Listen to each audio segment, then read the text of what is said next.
That's a huge obelisk. To get here, we had to play as many hands as possible, but never our most played hand. Boosting the obelisk is a very different way to play the game. If we want to take this really late, we still need a setup that can do that, so we want blueprints and Perkeo and all the cool stuff. But outside of that, this is the reverse of most videos, where the start is not interesting at all. We just try to play as many pairs as possible. The reasoning being, that's a very easy hand to play, we can slam in lots of them, and then it should be also quite easy to avoid playing pairs. We need to set up one specific hand for the obelisk, and then we want to try to play all the other hands as evenly as possible to take this into insanity levels. Landing some cool negatives so we save joker slots for important pieces is nice, but to get the brainstorm we have to pay the toll of a golden boy. If he is in this early, maybe he will actually pay off over the course of one entire madness run. So card sharp should be fairly nice here if I want to play only one hand, but if he scores too high, we also have a problem because we have to play more hands. Double legendary is nice, we don't need this man now, but later in this, the bosses were the biggest problem they have literally ever been. But when you need him, Shiko, like the name implies, is hiding, nowhere to be found, just a massive chicken avoiding any responsibility. So we already have one negative blueprint and brainstorm, then we roll the invisible lottery and we get one more of the dudes what we need.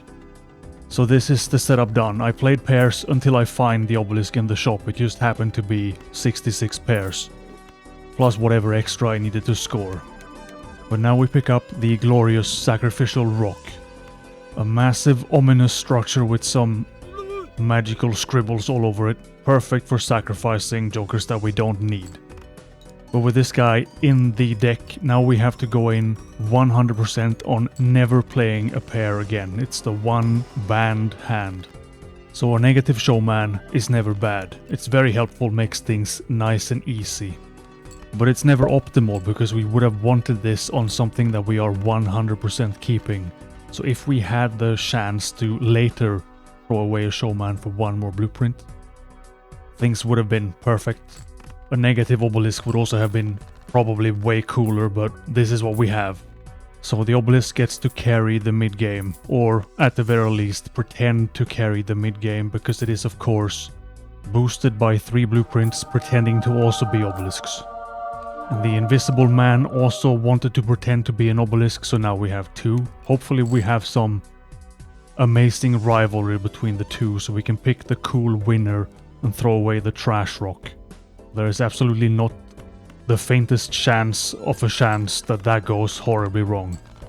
The next critically important piece, and also perhaps the biggest problem of them all, is the burglar. So at this stage we go in with 19 hands, but we can no longer discard. So I have to play hands to cycle through the deck and still somehow work my way through probability hell, so that I never let those hands catch up to the pair, but still spread them as evenly as possible, so we have more margin to work with. This is how we push it as far as we can. We finally have the answer, which obelisk is the chosen one. It's the fancy one. A disco obelisk would be a disco-lisk. That is probably not a word I will ever say again. I also left the troubadour in the shop, but hand size is actually incredible for this, because the bigger hand we have, the easier it will be to compose the hands we want without running into the pair wall, which I myself built so that I can ram my own head into it eventually. We had Sixth Sense in here briefly, and I did again manage to telepathically squeeze a cryptid out of his special extra eye. So now you know that the strategy is going to be Baron Maim. Who's the Baron going to maim? Baron Mime. But we can also use the cryptids to stack the deck in the higher part so that we can play straights and straight flushes easier. It doesn't have to be the higher half of the deck, but since we are going to score off kings, we might as well. So this is not just about survival, we need to vaguely plan out the hands over the course of the ante, so we start with the easier to medium hands, and then later we ram in all the flush fives and extra Balatro madness hands when we have, hopefully, manipulated the deck so we have those things. So we're back to the usual, we're juggling 7 million things, hopefully making it work, sort of. And we do have a fairly nice split for everything lower than a full house, with the exception of flush, which should be an incredibly easy hand to play, somehow is not finding it. Even with 47 spades in the deck, kind of impressive. So now with 10 cards in hand and the cryptids to make some of the more fancy hands like flush house, we can hopefully stay on top of this and not let any of the hands get completely out of hand and be an insanity hand that will be played more than the pair, or me accidentally playing a pair, because that would anger the Obelisk so much that it would just explode and everything is doomed. This is the easiest boss effect of my life. Playing a pair sets cash money to 0. This guy has not gotten the news that pairs are banned. We slam in 18 E's and we move on. I'm sure you saw the fantastic haul of negatives in ante 14 with 2 banana boys being really the only thing I could realistically land, so negatives have not been going well. Instead I chose to carry some over because we do at least get a steel boy, and that might be relevant. We also add a rocket a bit late to start scaling the cash on that, and we end on a Jimbo. Perfect. The good old collection of just random trash nonsense is back. Which, if you're building a pile of jokers, is always what you will end up with. On the plus side, the Obelisk is growing, the thing is working. It's still very much a rookie number, but we can easily double that. Then I don't know how hard it's going to be. And then we have some big brain time. Jimbo, why am I like this? We can sell one of the completely useless negatives, but I want to keep my collection, so instead I throw away the burglar. Because we have already squeezed the hands out of this boy. We don't need him right now. How do you squeeze 19 hands out of a dude? But the burglar, sneaky as he is, came back and he brought a Baron along, so now we can probably ramp this up, because with the Baron and the Mime, we should be able to use less cryptids, which means they will last longer, so we can do more madness. 100 multiplier, bow down before the almighty Disco-Lisk that is now completely unstoppable. Although the Disco-Lisk is actually the least intimidating ritualistic rock for sacrifices ever seen. One of the negative nerds is printing tarot cards. I'll take one free steel card, not bad. But the thing I really wanted to do, I'm not allowed to do. Which is a shame. I wanted to test the Obelisk. Is it really the chosen, most fancy card of them all? Or is it just a terrible rock that we should have left behind a million years ago? The deck is now slightly more stacked for kings, so trading the Baron for a bean makes perfect sense. If you like these big brain plays, hit subscribe. I almost considered selling the Obelisk, but we threw out some jokers for a bean and a troubadour, because survival is now impossible. So instead we want more hand size. We can set up so we can play some straight flushes, the hardest hand of this entire run. And by far the least played. We do have 5 banned hands and 1 hand at 65. So it's a pretty nice even spread, but we can definitely do better. So we're going again. So this start has been busted for me in previous runs, where cloning the negative blueprint gave me 1 more joker slot that I should not have. But here it seems fine. On Black Deck I start with 6 slots, we get 7 with the negative blueprint, and it stays at 7 when we clone him, so this is legal, hopefully.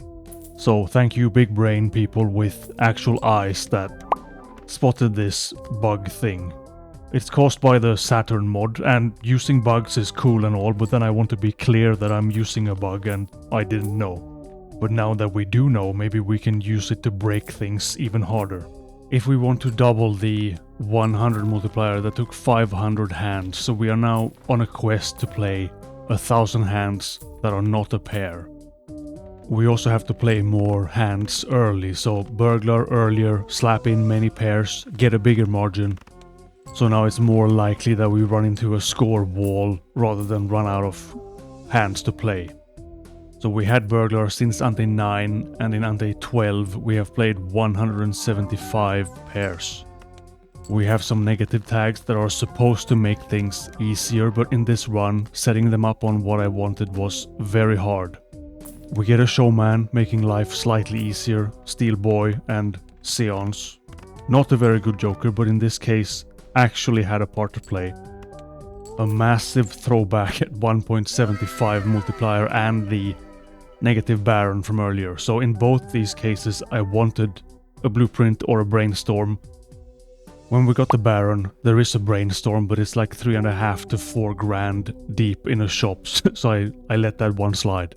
A natural negative DNA again means we can stack the cards we want in the deck, and this time I'm going to go in way harder on the Royal Flush. We magically print an Ectoplasm, and with one more Joker, we can get everyone's favorite hand size increaser in here for easier plays. Next boss, more problems. On the plus side, the Obelisk does not seem to care that we are playing dead hands with dead cards. Finally, a fitting sacrifice. We do have some kings that are alive, but we also have 170 planets, so the plan was Observatory with planets. Instead, I'm going in on some kind of horrible hybrid approach of half king, half Pluto. And we are just barely scraping together the ease that we need. Do we want a new, fresh Obelisk? Trade 100 multiplier and 500 wasted hands for a fresh, one single multiplier of a terrible rock that's not even a disco rock. Time for some more terribly terrific plays. So, we have flipped all the cards, but we do have one smaller card, which I think is a half Joker, negative and cool. The big brain move would have been to throw away all the useless cards so we know what we have, but we can also use the small card as sort of a bookmark. So I can just flop in one card at a time, test them all, find the Baron, find the blueprints, and beat the boss anyway. Why? Nobody really knows, but it's the way it's being done. So now we can see the Baron activating. Then we have 6 blue retriggers, the blueprints, and the yellow I'm guessing is the mime. So it's not the most optimal setup, but it's good enough. It's actually not good enough even with 186 planets, but we do also have the cryptids. So, Amber Acorn, eat my entire negative trash pile. All of that just to save 2 throwbacks at 1.75 multiplier, a business card, Seance, and the Steel Boy. We need one, hopefully last piece of bean magic to survive to the next ante. But I also realized that probably everybody knew that you can re-trigger Seance. But I'm also not supposed to have all these consumable slots. They are also a bug with Saturn, so now I am actively cheating. Instead I'm thinking, how far can we push this half Perkeo powered planet observatory, half mediocre Baron Mime score setup?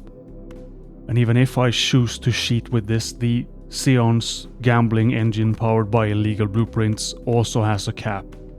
Because whenever we hit 176 royal flushes, we will also hit the pair wall and we can no longer print cheat cards. So it's gamblingception. We have to gamble on drawing the right cards. We have to gamble in the shop to find a bean to carry us until we can find something better to carry us. We need to gamble with Seance to find a cryptid, specifically the only card that will help. Then we're gambling that the Obelisk, our massive anchor, will one day be helpful. And finally we gamble on whatever shred of sanity I had left in the brain cell. So we have to draw or create straight flushes, but then I also have to draw so that for the last hand I have as many kings as possible, else I will not have enough score. It's not the most reliable or legal strat, but it is a strat. Finding the vouchers that we need is also not really my thing, so in ante 27 we can now reroll the boss. Wow. How do you pronounce Seance anyway? Is it Seance, the less famous, extremely distant Balatro parallel universe cousin?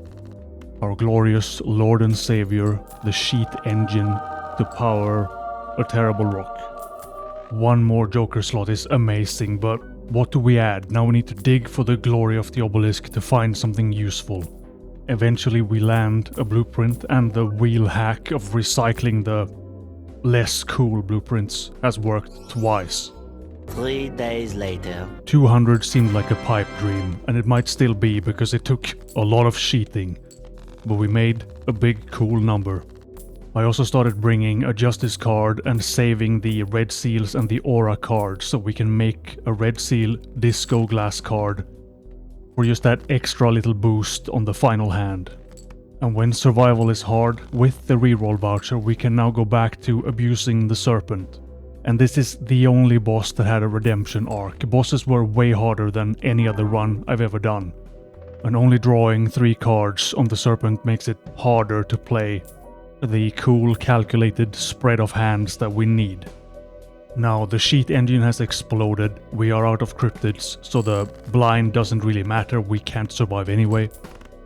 And first hand face down is amazing, imagine playing a pair and just ruining it all.